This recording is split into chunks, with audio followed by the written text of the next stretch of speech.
Shalev, welcome to the show, dude. Thanks, buddy. Thanks for being here. I love being here, man. I knew you're coming for door-to-door con. I'm like, oh, we got to line up Shalev. we said we're going to do this for a while, so I'm glad we finally made it happen. You always justify an excuse to pick your brain, man. You know how it is. So I'm excited to have you. Give everybody a little intro on yourself, on your background. You've got a very impressive background in business and with your personal life. I wouldn't classify it as impressive, but it's interesting. It's different in our industry. I'm originally from Israel, right? Kind of have to do the military experience when you're there, so I had to do that. From there, traveled South America for about a year. When I finished, I ended up in the U.S.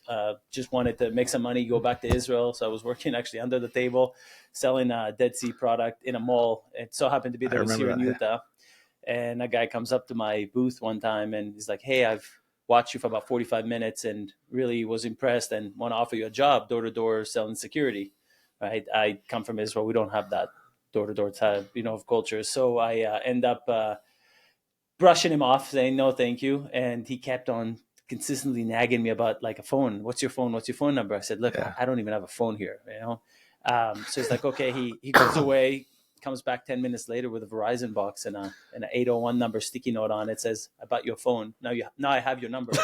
He said, I prepaid for 3 months. So as long as you answer my calls, I'll keep paying your bills. And that got me. And he walked away. He gave me the phone, walked away. Wow. End up, I got recruited to do APACs back in the day, right? Did really well. Was one of the top rookies. And which is interesting because I barely spoke English in 2007. Yeah. It wasn't like what it is today. And then we started our own company in 2011, grew all North America, Canada, and US, did really well there. So that was kind of how I got into the industry. Love that. And then for the audience, like what's one of the biggest years like income wise for you from sales, recruiting, overrides, if you're able to share? I find that today is so crazy with solar commissions, what I see out there. Yeah. So security commission back in the day, were, I think the average manager was making 150, 250,000 in the summer, right? It was 4 or 5 months. My best year was 650,000. I think that summer that I made. Wow. I did just over 8,000 accounts in a summer, security accounts. Wow. It was a regional. It was my 4th year, I think, in the industry. That's incredible. How many guys did you have?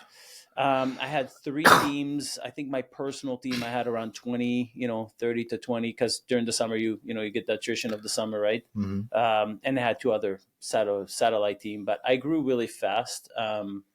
It's interesting because when I came to the company, to the region that I was at that time, the standard kind of manager was making 150, 200 grand. And then I come in my first rookie year as a manager, I did 365,000. Yeah. I feel like it broke a glass ceiling in the mentality of the other managers, because the next year, every manager was making like 300. You raised the bar. So it's interesting. Roger Bannister came in. It's just interesting how we have these mental barriers. Yeah. And then once they're shattered, it's just like, it's amazing. So much opportunities, right? I had something similar my first year of pest control. I almost doubled the rookie record.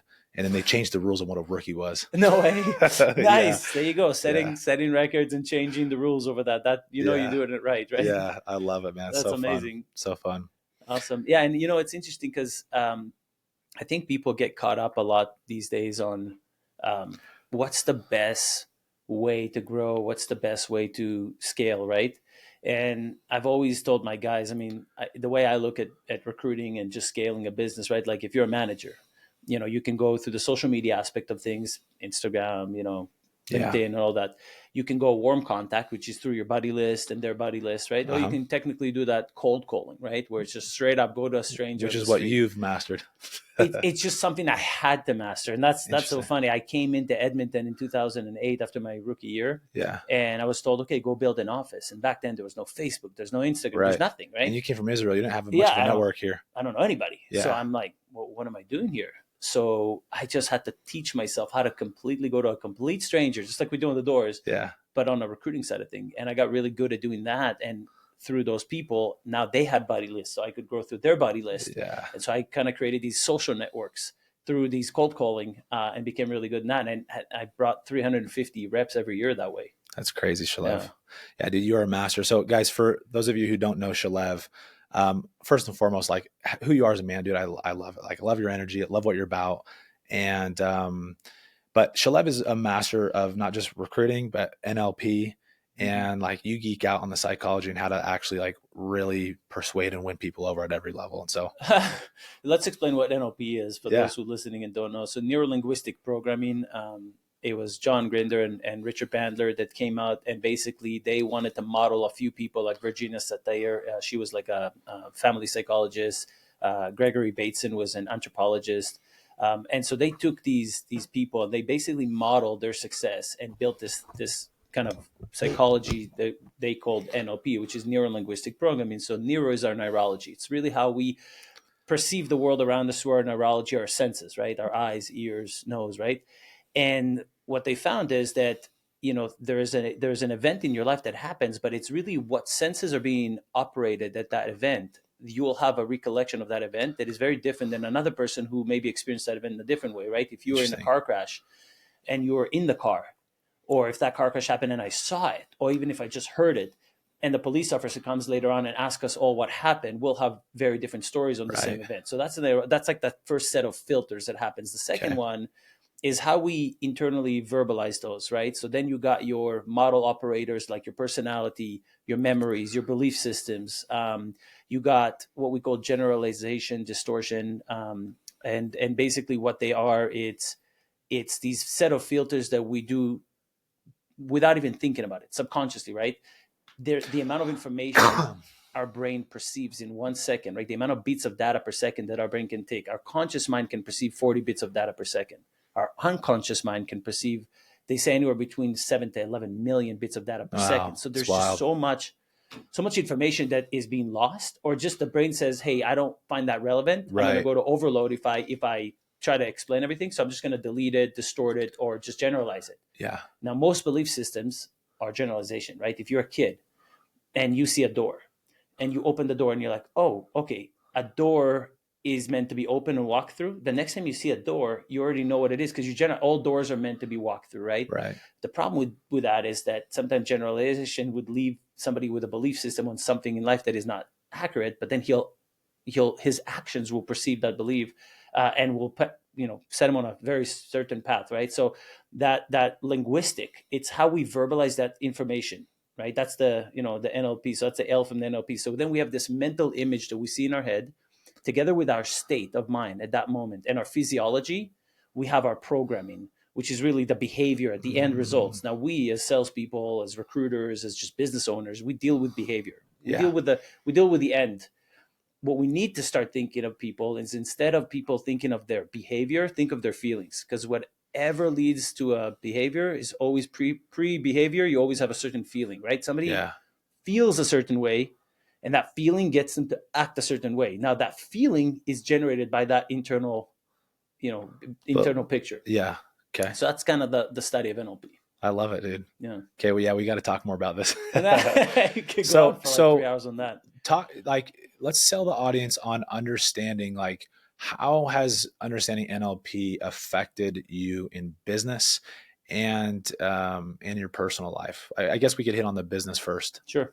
I when I typically talk right on stage and I'll do workshops, right, I always start with it's called the neurological levels, which is 6 neurological levels based on Robert Dilts. He's a guy who also one of the sort of masters of NLP, one of the originals. And what he coined this, he was talking about these different levels that we operate within our environment, right? So you got your environment, which is the lowest one. Yeah, I'm going to take notes on these. Yeah, and so right above the environment, you got your behavior.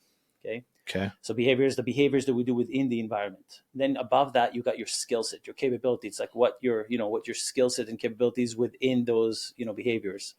Then above that, you got your level of values and beliefs. Okay. Above values and beliefs is your identity. It's how you see yourself, who you are, right? A little pro tip on that one. Anybody who always starts a sentence with "I am" speaks in terms of the identity level. That's how you know somebody's in the identity. When he says "I am something," then you know he's on the identity level. And I'll explain in a second why it's so relevant, right? And then the top level is the purpose. It's like, what's our purpose? Yeah. If you want to think about it in a different way, think of purpose as your vision. It's like your ideal vision. Yeah. Your identity is your mission. It's like who I am. What's my role within that vision? and your values and belief is like your ambition. It's like your motivation within that to pursue that. Now, the reason why this is so relevant is because a lot of the times when I see people speak on stages, I'll have somebody say, let me teach you guys how to sell, how to answer objections. Let me teach you how to formulate the perfect office structure. Let me teach you how to work really, really hard, or how to have great habits. It's almost like surface level. It's like the lower It's the level low, of interest. exactly. It's what I call low coaching, low level coaching. Not that low. Now every level will affect your life. So improving your environment, your behavior, your skill set, all of those will affect, and you have results. But every higher level will affect the lower level. Not every lower level will affect the higher level. So if you don't have a sense of vision, mission, and identity, how do you know? So let's take the opposite. If you have a clear sense of vision and a clear sense of mission, so you know exactly where you want to go, what's your role, what's your values within that.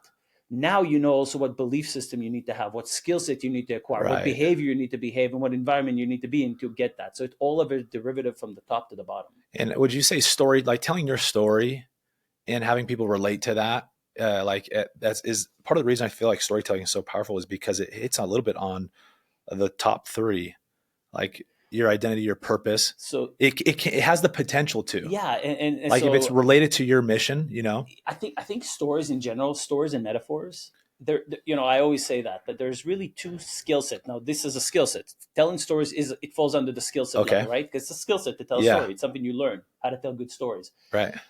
But as a salesperson, you have to master two skill sets, and then you'll be the best salesperson in the world. Yeah. Asking questions and telling stories, right? Or metaphors. And the reason why it's interesting, it's because what we call it's bypass the critical faculty, right? Okay. And the critical faculty is that bodyguard in our brain that stops everything trying to protect us from, being hurt, right? And it's, so for example, reactance.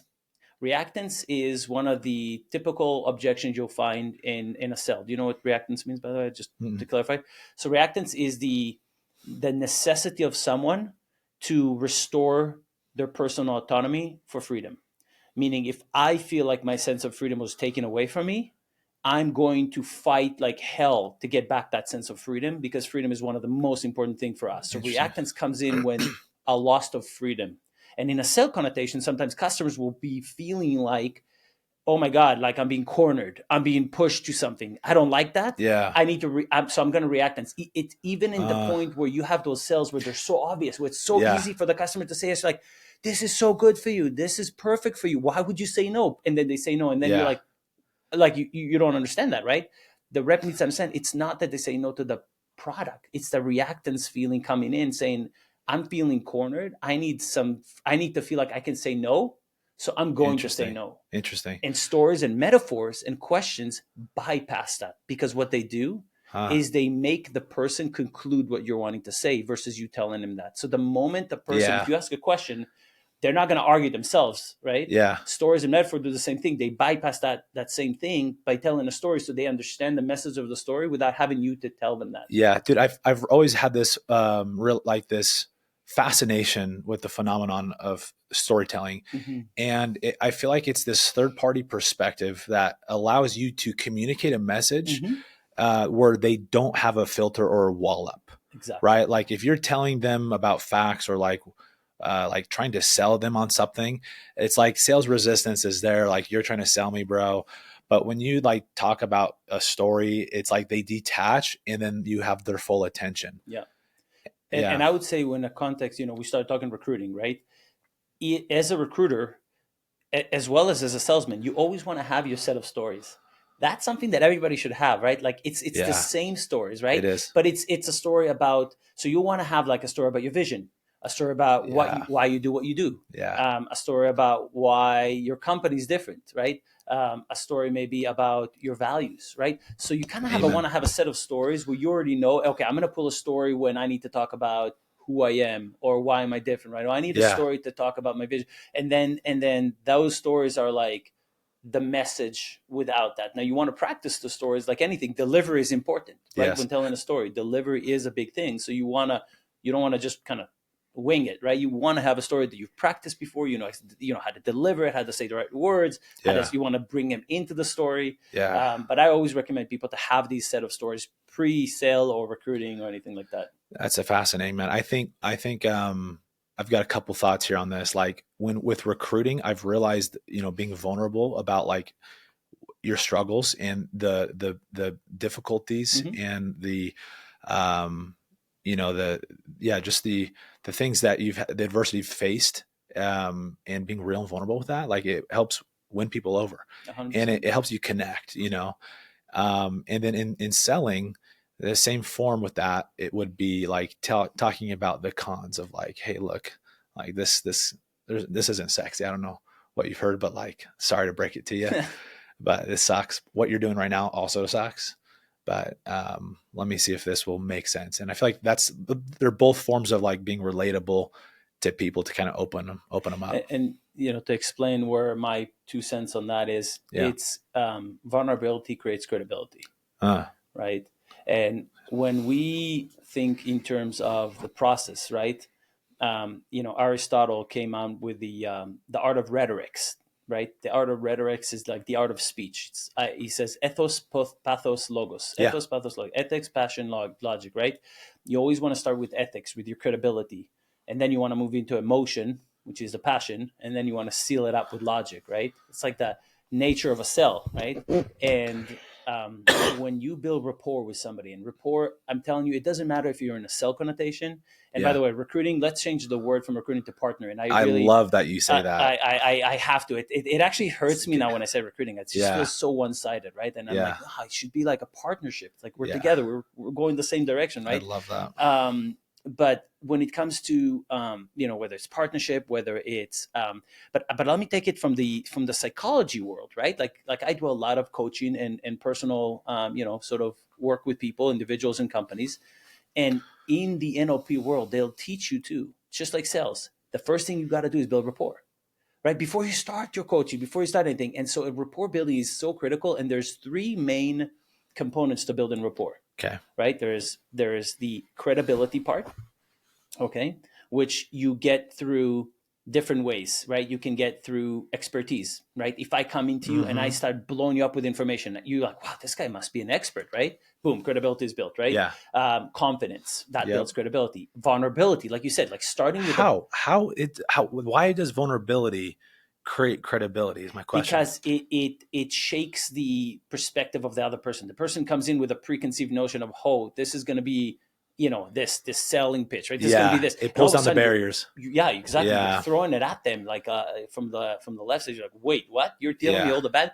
Okay, you're different. Yes. Okay, then that builds credibility. Yeah. You're not like everybody else. Especially if they tag the label on you like door-to-door salesman, right? And they're coming in with this, oh, here's another door-to-door salesman. All of a sudden, you're so different. Oh, wait, what is that? Guys, let me just hit on this. This is how I sell. Like, this is one of the big it's tactic. It's not even a tactic. It's just being real. But this is one of the things I do that helps me sell a ton. And it makes closing seamless and rapport seamless and trust seamless. So sometimes the reason you try to close a deal and there's resistance is it's usually trust or lack of urgency, lack of trust. Yeah. Like the way that sales rep needs to approach any sale is like, if all of us sold the exact same product for the exact same company, the exact same way, everything, why would they buy it from me and not from you? Yeah. It's me. Yeah. Right? They buy me at the end of the day. The billboard. Right. And so it has to come with the genuine authenticity that you actually care for them. Right. That's keyword, authenticity. And so credibility is that first component in rapport building. The second one is similarity. Okay. Yep. Our brain works like a sonar. Like those sonars that sends beeps into the world, that send like pings in the world. And we subconsciously constantly look for a piece of ourselves in others all the time, subconsciously. Every person does. So when you meet a new person, you don't even understand that yourself, but you are looking for yourself in them. Anything that reminds you of them. If me and you had the same name, if me and you came from the same country, if me and you like the same sport, if we wear the same clothes, if we look, obviously, if we're both sitting the same way, right? We always teach reps to like mimic their body, right? But it's the concept is anything that makes similarity calms down the amygdala. Because when their primitive mind says, wait a second, new event, not sure what's going on. Should I be worried? Should I not? Is this a threat to my existence, right? The thing that Interesting. calms down that amygdala is getting them to those notions of saying it's okay. And when they see themselves in others, that's one of those signals that they're looking for to say, it's okay, I can calm down, I can be myself, I can be relaxed. And so having that similarities, any Wild. similarities you can find with them, automatically calms them down. And that's why we start with credibility, similarity, and finish with likings. Let me hit on this, the similarity real quick. I've always said being a chameleon is an art, and the best salespeople are chameleons. Now, this doesn't mean you have to fake it, right? Like, there's different sides to every person. And like, I have a very nerdy side. Like, I could talk to a World of Warcraft or a video game nerd and I can win them over like that because I've been there, right? I can. And so there's different parts of you, and a lot of salespeople like put off this facade energy of like trying to be this like ideal like person of professionalism, and that's good. But you can't beat the power of authenticity and relatability. And so I've just recognized I've seen this pattern with myself of relating to so many different types of people. And I look for something where I'm like, how can I connect with this person? You know, whether it's a faith, whether it's like, you know, they're just shitting on a present or whatever it is, you know, like there's so many clues out there when you're going to approach a door. I mean, you just look at their front yard, you just look at their house, you can grab clues from anything and find something to relate, right? It doesn't have to be it doesn't have to be like, oh my God, we just found our soulmate, but it has to be something where they feel, oh wow, we kind of share the same goal. And in partnering, it's the same thing, right? I sit in front of somebody and I'm like, how can I relate to them? The more relatability I have, the better it is. When I teach cold calling, you know, side topic here, but I always say people will follow you for 3 reasons. Okay. If it's a complete cold call, like you went out them in a gas station, right? They want to be you. And when I say they want to be you, it means that something about you caught their interest, right? It could have been anything. It could be, of course, the car you drive or the clothes you wear, right? But it could be just your attitude, your overall, like, just who you are, right? There's something about you that they found interesting enough to say, I want to hear more. I want to learn more. Okay, so that's the first thing, right? The second thing is they like you. They have to like you because say you come in with a nice car and they're like, oh, wow, I want this guy's car, but you're a total dick. Right? They'd be like, I don't want to be associated with that guy, right? He's an asshole, right? And the third thing, and that's really important, they have to see the way. Meaning that, let's take the first 2 and say that they saw you with your nice car and they really like, you know, and they really like you, and you're, you know, and they're like, wow, what a nice guy, what a nice car. But hey, guess what?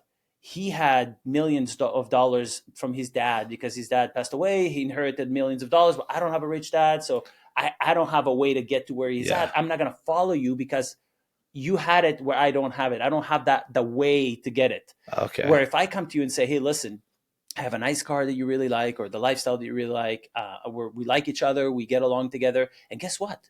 I started from where you are. I was working in a mall in a kiosk, you know, just kind of making end meet. And I became who I became through this opportunity. Now you're like, wow, I actually see the way, right? Now you're installing that belief system in them. So they have to, you know, want to be you, they have to like you, and they have to see the way. That's where the relatability comes, is so important. I love that.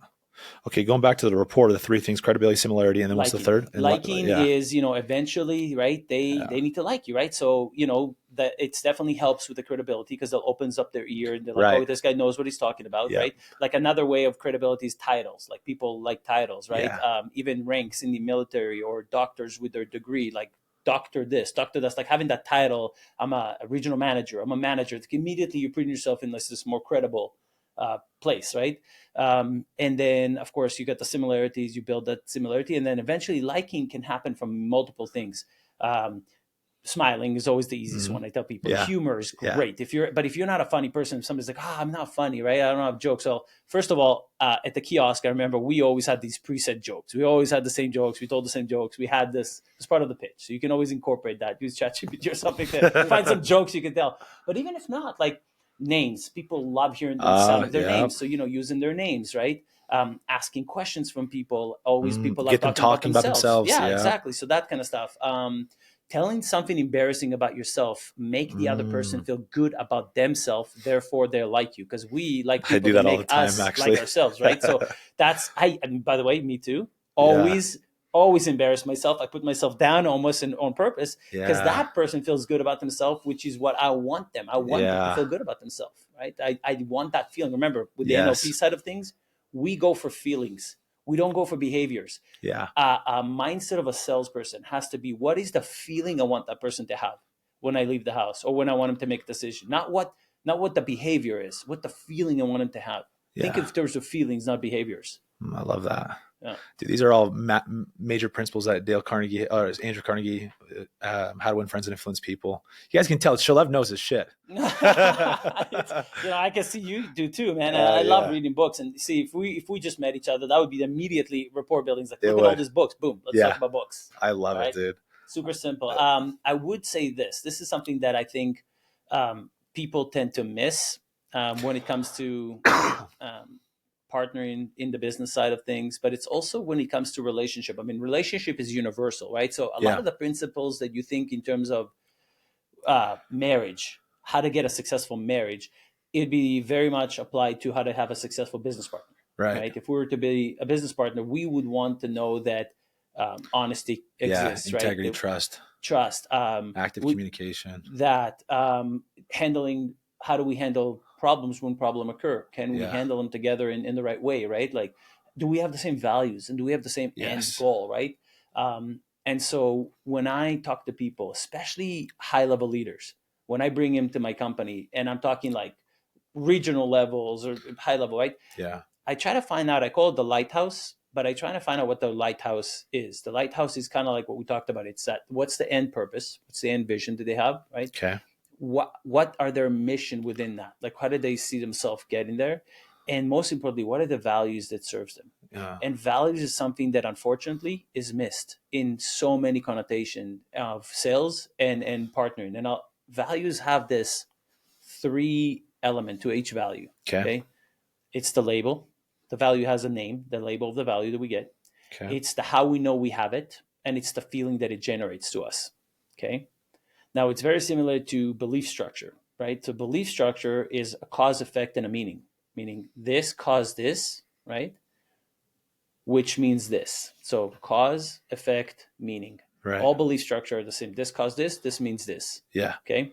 And we speak in beliefs language all the time. Yeah, we do. Right. And so when I sit with somebody and I want to understand them, I want to know, are they going to be a good partner of mine? Like, are we going to be able to partner together? Yeah. One of the biggest things I look for is I look for their values and who they are as a person. Because if we talk about that triangle, skill set is underneath values. Right. And if I can find the right values in someone, skill set I can give. I mean, look at you. Yeah. You can take anybody yourself tomorrow. And it doesn't matter who it is, right? And you could probably give them the skill set to knock doors, to sell. Correct. Right? Yeah. It'll be a lot harder for you to find a person on the street and teach them how to be the right person that you're. Oh, dude, you're so spot on. This is so gold. I love you, dude. Right. yeah. This is, guys. This conversation will save you years, hours or years, right? And don't be stressed about trying to bring in 40 people. Yeah. You heard me say the ice cube analogy. Mm-hmm. You've heard me say that, right? Yeah. The temperature. It's beautiful. I think that's what people miss. It is, yeah. I kind of should have said it maybe on stage yesterday a little bit about the ice cube analogy, but for those who listened, right, like the ice cube analogy says, like, if you take one ice cube and you put it in a hot boiling pot of water, what happens to it immediately? It's melted instantly. It becomes a hot water, right? Yeah. But if you take 10 ice cubes and you put them in lukewarm water, what happens to the temperature of the water? It adjusts. It gets colder, right? Yeah. And so when you look at a potential employee, and you put them in an environment, let's say the environment is 1 to 5 is the levels, right? And 5 is a super stud, 1 is not good, right? Okay. You take a potential 4 to 5 and you put him in a group of 2s, he'll never pass a 3, right? But if you take a potential 3 and you put him in a group of 5 5s, he'll reach a 4, right? So, you want to create an environment. It's not about the numbers of employees you have. It's the level of the people that you have. 100%. That's how you create environment. That's how you create culture. 100%. Yeah, I can attest to that, man. That's game changer. We shifted part of it. You were asking me like how we've started to blow it up a little bit. One of the things that we've shifted our focus was from going from recruiting to getting people results, right? And that is like the precursor to recruiting success. Is it doesn't matter how many bodies you funnel in. If one, they're crap, two, your culture, your systems are crap, your training's crap, right? For us, it was good. And a lot of things were great, but there's a big gap between great and excellent. Mm-hmm. And that's what we realized. And then once we got to excellent, our success rate blew up and we started attracting higher level people. Our people started getting results. Mm-hmm. Law of the lid, we attract higher level people, and it's self-perpetuating, right? It's just a fascinating thing. I find that in door-to-door industry and in our space, and I'm talking any door-to-door I've seen, there's that book, 5 Level of Leadership, right? And so it talks, level 1 is position, right? Level 2 is permission. Level 3 is like where you start performance, when you start delivering performance, right? Level 4 is like duplication, and level 5 is like the pinnacle, right? So you'd find a lot of level 3s in our industry, meaning like individuals. Go through those one more time. Yeah. So level 1 is position. Okay. And position is just like a McDonald's, Starbucks manager. You're in that position because somebody told you, hey, you're the boss. But the employees literally will only listen to you because they don't want to get fired. They're not going to do the extra mile for you. They're not going to do anything more than just to keep their job. Right. Level 2, right, which is permission.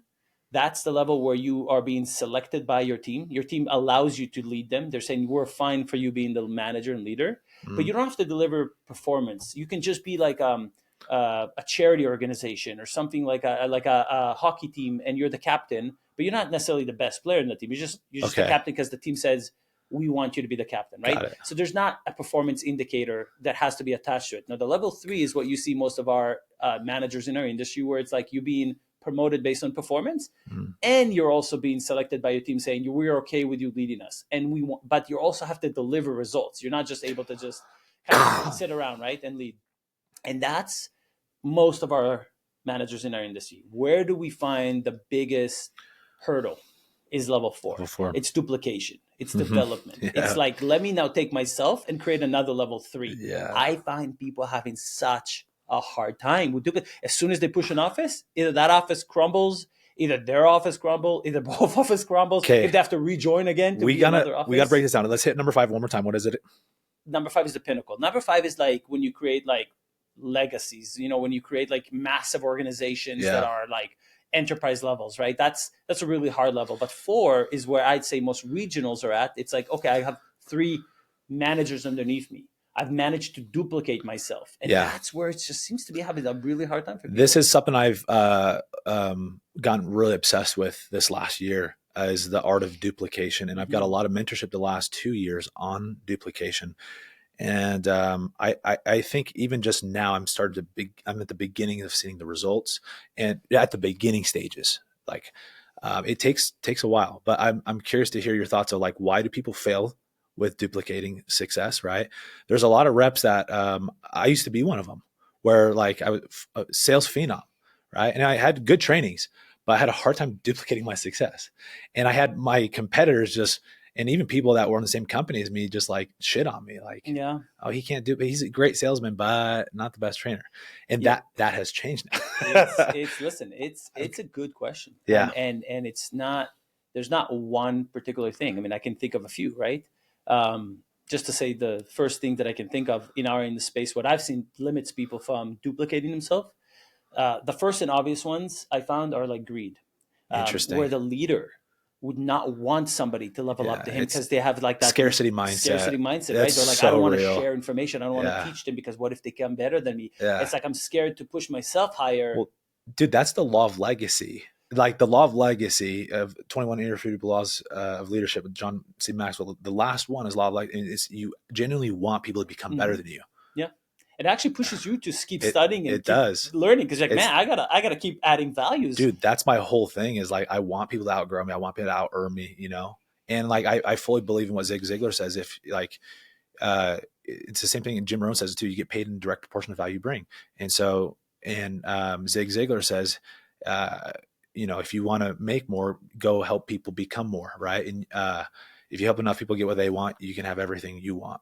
And so I'm like, dude, I want to make a lot of millionaires, and I'm okay actually making less than my closers this year. I'm okay with that. I think humility is one of the sexiest thing in the world. Yeah, honestly, I see in social media there's so much fake.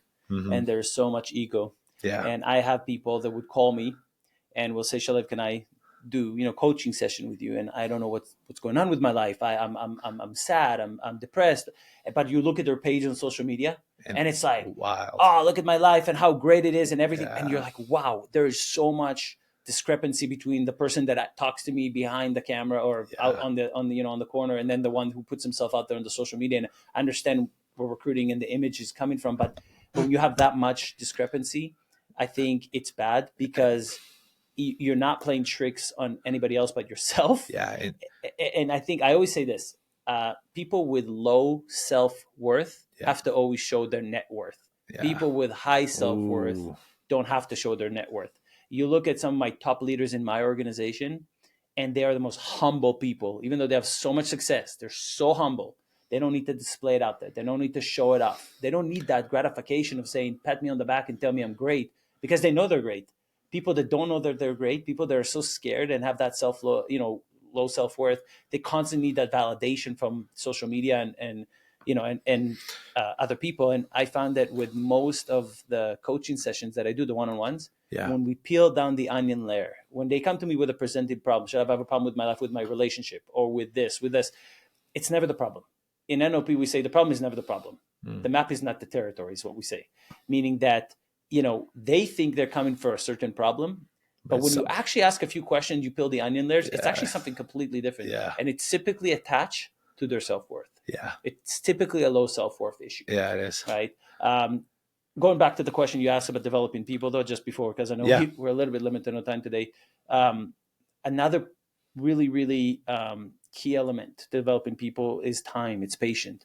And when a leader is not willing to be patient, and he is almost to the point where he says, it's either coming out of greed of like, I don't want to sacrifice income because I know that if I let this guy take over and make mistakes, it's going to hurt me financially. Yeah. So if you're not willing to let your guys learn, that's how we develop. When I was the first VP, when I was promoted to be a VP, nobody taught me how to be a VP of sales. And I had to teach myself. And I made a lot of mistakes, a lot. But that's what made me who I am today, right? So we got to be patient enough and letting our guys make the mistakes to learn. And be okay with them making mistakes, not be mad at them, because that's the process of them developing to become the leader they're going to be, right? Yeah. So the patient, and it has to come with coaching. Now, coaching is not about me telling you what to do. It's me asking you questions, right? So if I truly want to develop you as a leader, I can't solve all your problems. Just like a good parents won't go to their kids and solve all their problems. Be like, what do you think? How would you tackle this? Is there another way of doing this? So I can show you the first time maybe. And let me show you the first time how to do it. But then the next time I want you to do it, and I'll view you from the side. I'll help you, or come to me with questions and I'll tell you what my thoughts are. But I want you to come with me with solutions too. I don't want you to just come with the problems. I want you to come with a problem and what you think the solution should be. And I can tell you how I would handle it, right? But the coaching has to be through questions and development. And when you're missing that critical part of empowering the person, giving them the confidence they can lead, then you're missing the whole point. Because the whole point is to ensure that guy feels confident enough to develop and lead. If he goes out there, fails, and you yell at him or you get mad at him, like, you know what? Let me just do it. I'll just do it. I know how to do it better. I'll just do it. Right? It's like a parents. Those are the kids. Let me just do your homework for you all the time. Well, the kid never learned. Yeah. It's the worst thing you can do. So that's what it takes. It takes the patient and the knowledge of how to coach somebody properly. And that's through asking questions. Question is the key of all things in therapy, in sales, breakthrough, everything. In mentorship. Like I remember my mentor from being mentored by Tony Robbins. He says, Nick, your life will be measured by the quality of the questions you ask. Yeah. And I've seen, like, we just 100%. Had the Muscle speak at our company event. We paid him $15,000 for the night. And it was interesting. It was hard to like keep my mouth shut and let my people ask the questions. And I need to give them a training of how next time we pull on a big dog like that, like, guys, we asked some good questions, but we could have done much better. And so I'm going to give them a training on saying, like, hey, look, your life will be measured by these questions you ask. And there's a very big difference on the quality of questions. And there's a massive gap. Look, I do a course on asking questions, just on asking questions. And I start the course always by explaining the type of questions, why, what, how. And, you want to ask, so the first question you want to ask when asking a question is, why am I asking that question? Like, what's the purpose of asking that question? Where am I going with it? Right. Same as in sales. And, when you think of why questions, just the word why, why gets you two things, either stories or excuses, right? Or belief systems. Now, it's okay to ask the question why, right? It's not like the asking why is a bad question, but it's dependent on situational, right? Meaning that if I'm looking for generally hearing your belief system, I'm going to ask you a why question because I want to actually investigate your belief systems. Mine, I want you to kind of like the audience to remember, beliefs are not facts. They're just opinions. And people tend to mistakenly think that their beliefs is facts. It's not. So we always want to make sure that when somebody gives us a belief, we understand that is only an opinion. Even though they're so certain about it, a belief is still an opinion. We weren't born with our belief system. We developed them over time. We grew with them, right? Whether they came consciously or subconsciously. So having that is critical to remember. So when you ask a why question, it means they're asking you to understand your belief, or I want to hear a story or an excuse. Most of the time when people don't have a legitimate story, they'll make an excuse. Why did you do this? Why did you do that? But why focuses on the past. I think of why questions are always on the past. If you want to focus process questions, meaning future, then you ask how and what. How would we go about this going forward? What are you going to do next time this thing happens, right? So what and how are great questions for future and processes, where why focuses more on the past. So understanding when to ask the questions is the first step of asking good questions. I love that. Yeah. That's amazing, Shalev. Just let me add on to this. So like I've been a student of Tony Robbins this last year. I know we'll wrap here in a sec. Yeah. And, he talks about beliefs and values. And so like, if you understand, you're talking about if you understand people at their core, from their purpose, their identity, their values, you understand how to move people. If you know how to move people, you're going to make a lot of money, and you have you'll do very well. I'll close this with this, and we could take another time, but there's a sentence I really like when I learned my first course of NLP. It's like, if I know you better than you know me, I can influence you. But if I know you better than you know yourself, I can control you. Wow. Yeah. Okay. So, it's knowing you, right? It's whatever is in your awareness is in your control. So the first step of anything is being aware of it. Yeah. Right. So the awareness part is so critical for people, like making them aware of their belief system, making them aware of the things that they might not even be aware of is the first step to then teaching them how to, if they don't know the problem, they continue doing the problem. Yeah. So getting them to be aware, and then you can move people from one place to another. I love that. And we'll have to, talk more about it. We will. Another time. Let me hit one last thing with you, Shalev, see what you think. So Tony talks about the 6 human needs. Yeah. He says these people will break their beliefs, their values to meet their needs. And there's 4 core needs, and then there's 2 extra needs that are like to get you to like the next level, fulfillment, thriving, having a thriving life. But it's number 1 is certainty, uncertainty, significance, loving connection, growth, and contribution. And in some way or form, everyone's trying to meet one of those 6 needs. And a lot of the times they have no freaking clue. And this is why people do stupid things. It's why they get into addictions. It's why they make irrational decisions, right? Yeah. And so understanding the beliefs and systems, but understanding those 6, and we don't have time to dive into it right now, but you'll understand what is moving people to take action, and you can help guide them and help them break through. Like one quick example, my need for significance. You talked about like doing things for external validation, like the net worth, having to flex that. That used to be me. And if significance is your number 1, you'll hit your targets a lot slower if you can, rather than finding it from within. And it takes a lot of inner work, like going through child work and trauma and healing. But when you can do that, when you shoot for targets and you're already in an abundant state, you're grateful for what you have. Tony says you'll hit your targets 100 times faster. And doing it for a greater cause in yourself, love, connection, growth, contribution. Those people have much more influence than people who are doing it out of scarcity mindset. Like I have to pay bills. Like I've got to do this, right? I have to. There's a different frequency that you vibrate at and that you attract, and energy is everything, and selling and recruiting and building.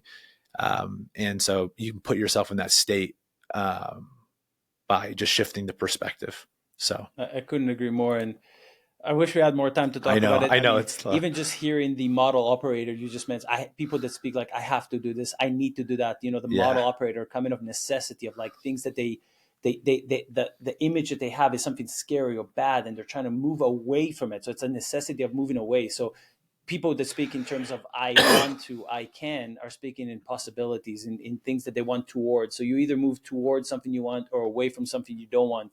Understanding the model operator, understanding what the motivation is. Are they moving for something away from something, or are they moving towards something? Helps you understand the person better. Love that. But yeah, I know. Dude, so good. I know we got to go. Man, here. if we had an audience, we'd be having a round of applause. Guys, thanks for tuning in. Shalev, thank you for being here. It was great, man. We'll call it a wrap, brother. Appreciate you. Thanks, you brother. Appreciate it. We'll see you. Good stuff, man. Sorry, I got my partners are calling me because I'm the host of the Zoom.